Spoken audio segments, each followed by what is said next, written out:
Okay, it's been a very challenging time for our African brothers talking about Ethiopia, especially the Tigray region. They've actually been having serious issues with government, and that even some international countries and also organizations have actually turned to be ethnic cleansing, according to allegedly, and also with the reports that is actually coming in from here. But the Ethiopian government has come out to say, no, it's not. It's just some bandits, according to them, and those who are not in tandem with the country's ruling power that is actually trying to raise issues. I think these are and many more. It's not just Ethiopia alone. It's also bedeviling other African countries. Nobody heard it last year. Nobody heard it some months ago. But it has been happening in Ethiopia. So I think others might just be waiting to also be put made known to the public. But the problem I keep having is the fact that what is the role of the AU when it comes to issues that is bedeviling African countries? The AU seems to just be an organization that is all about meeting, and at the end of the day, they just make paper statements. At the end of the day, they just say, look, this is what we are going to do. It amounts to nothing. If you don't have security, if you don't have a country that is stable, there's no way you can have a stable African Union. That's actually what we should be taking away from the UEFA and the other continents that have continental bodies. We must first and foremost look at the peculiar issues bedeviling each African country. See how in some parts of the continent, the AU seems sometimes to be selective when reacting to issues that is particular to some countries. So I have actually my own problem with the AU, because if you ask me, the AU hasn't really done enough to help African countries have a stable country and a good governance that would, at the end of the day, administer quickly down to those who are at the downtrodden. Okay, all right. Let's move away from Ethiopia over to Tanzania. Now, the sudden death of Tanzania's president, John Pombe Magufuli, has thrown Tanzania into a period of political uncertainty. The transition is all more challenging given to a major rupture, both politically and economic. Now, economic-wise, it calls for some security measures, security checks, Now, with the Vice President, Samia Suluhu Hassan, now sworn in as President of Tanzania, making her Tanzania's first woman president. It feels good to say that, Collins. Now, what is likely the new chapter for Tanzania? It's actually I am happy for her being the first. Everyone is happy, even the females all over the world, the women all over the world. Happy. Yes, it shows that women are beginning to have that opportunity to rise to power. Remember, she was the vice president, so the death of the president in power constitutionally just gives her that elevation to become the number one citizen. And I think one thing I've taken away from her, we must wait for now. It's too early to judge the kind of person she will be, because being a second fiddle, being a vice president doesn't translate to being a president. Now she has the power in her hand. Let's see in the next few months what she'll be able to bring to the. Okay, all right. Collins, that's all for now. Thank you very much. But for now, all right. Thank you so much, Dakore, for having me. Thank you for coming on board. We really appreciate your analysis. And that is the much that we can take with Collins Sejibola, time constraint. But then we're moving on to Kennedy. Speaking with Kennedy in the United Kingdom about police attacked van touched during Kill the Bill march. Let's go on a short break. When we come back, we'll be speaking with Kennedy. Just stay tuned.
Welcome back. Now, around the happenings in the United Kingdom, last weekend, the United Kingdom witnessed one of the most violent protests in recent times against a bill that critics argue would give unnecessary powers to law enforcement.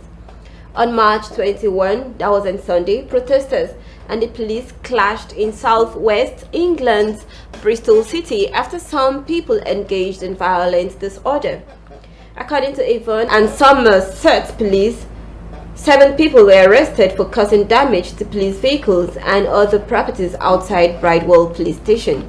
At least 20 police officers suffered injuries after the violent clash, of which 2 were taken to the hospital for broken bones.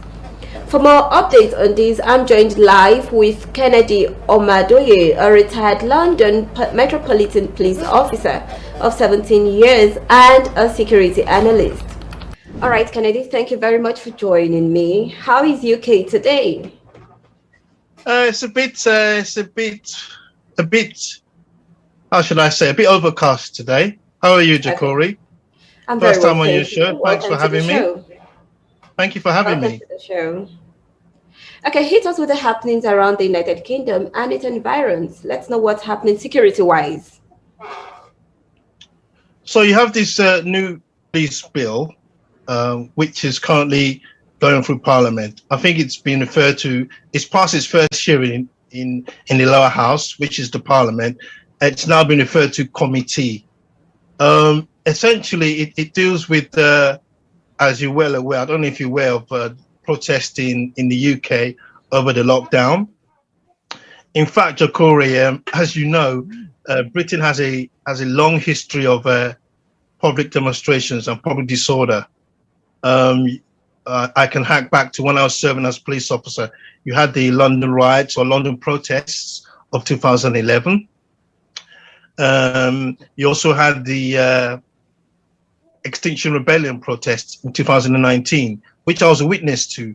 And during this protest, particularly the Extinction Rebellion protest of 2019, large sections of London were closed down by people demonstrating. More recently, you've had the COVID-19 lockdown protests. Obviously, people protesting about lockdown. Unfortunately, there was a murder of a young lady called Sarah Erevad, and there was a vigil held at, I think, Clapham Common very recently, and police got involved. So I think with this police bill, because obviously they've been reformed, the police bill also has reforms in relation to the courts. But I'm going to specifically look at the police bill, which obviously UK police have always had to walk this fine line between reserving or preserving the rights or the civil liberties of people, not infringing on their civil liberties, and obviously upholding the law. So specifically, during the 2019 Extinction Rebellion riots, or I say protests, I should say, police felt that they didn't have enough powers to deal with the protests. So this police bill, in effect, is expected to broaden and strengthen police powers in dealing with protesters, and particularly also dealing with protesters that are non-violent. So, for instance, they've set noise limits on static protests. So, police felt that during the riots, the Extinction Rebellion protests, protesters that were non-violent were causing disruption. Okay, and they were making noise. Yeah, I would like to ask Kennedy, what is the police crime, sentencing, and court bill? With a recent how do you mean when you with the recent protests in the United Kingdom, where we had some clashes with the protesters and the United Kingdom police. Now, what is the police crime, the sentencing and court bills? So that bill essentially will look at strengthening the courts, giving more powers to the court, and as I explained to you, the police bill, which I'm going to specifically look at, which deals with security and public order and public disorder, I should say, looks at broadening the powers allocated to police. That's what it's seeking to deal with. The existing law is the Public Order Act of 1986. Okay. Top police officials and government feel that law is out of date and needs to be updated. So the situation is now that this bill is quite broad, Dakore, and I can't spend the whole day talking about it. But what I can point out to you that there's specific measures that have obviously come to my attention, which will change how UK police manage a large public demonstrations, okay, in the UK. So the first one is that this new police bill will give power to police to impose start and finish times for demonstrations. It will also set noise limits on individual protesters that are static. In other words, individuals that are stood still. It will impose noise limits on the individual protester. Okay, and if they fail to comply to the imposition, they could face fines or possible arrest. Also, you have what I would call if police impose conditions or restrictions on protesters, okay, and they fail to follow these restrictions, that will result in a fine or arrest. Are you still there, Dakore? Yeah, I can hear you. Go ahead. Yes, you've gone quiet. So in other words, if police impose a fine if police impose restrictions on a particular group of protesters or protester, and they fail to follow these restrictions, okay, and protesters ought to know or to have known about this restriction, okay, they could be arrested. So in other words, currently as it stands now, okay, police serve protesters with a notice, in other words, paperwork, to say you're not to do X, Y, Z, you're not to go X, Y, Z, and they'll tear it up.